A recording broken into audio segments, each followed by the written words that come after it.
Good morning one and all, and welcome to the video. This video I would like to explain you an architecture for basically web scraping. This architecture can basically scale on demand and can basically scrape as many websites as you want. This leverages the use of Selenium, AWS Batch, DynamoDB, API Gateway, SQSQ, and Lambda and S3. Now let me basically give you a high level overview on how everything works together and how things will work, right?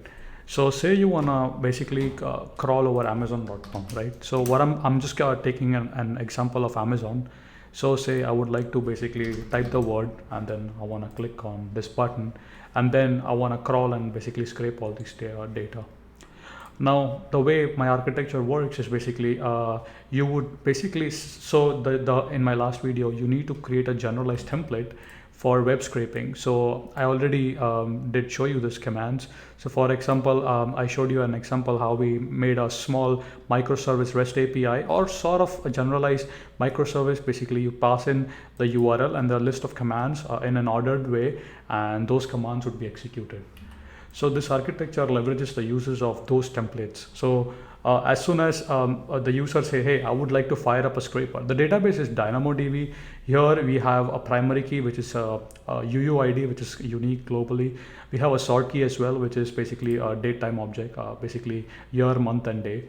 And then we have the actual JSON that's stored here, right? So now that's the JSON you have stored.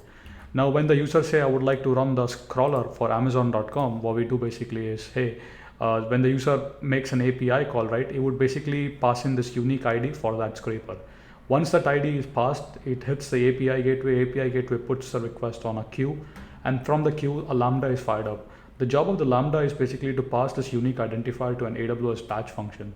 The AWS batch here would be basically is running on an EC2 or a Docker. So basically, we'll provide a custom base image for our script. So this Docker image would have Selenium, and then it would have all the dependencies such as Boto3, Beautiful Soup, and stuff like that. Once basically the script starts, the script will basically fetch the data from DynamoDB. In this case, this entire JSON is basically and this JSON is basically fetched into this AWS batch. Once the batch gets the commands and what action it needs to perform, it would do that action and dump that data on AWS S3. As you can see, no matter how many times you click on this, the scraper can scale on demand because everything is handled by AWS. The DynamoDB can scale up.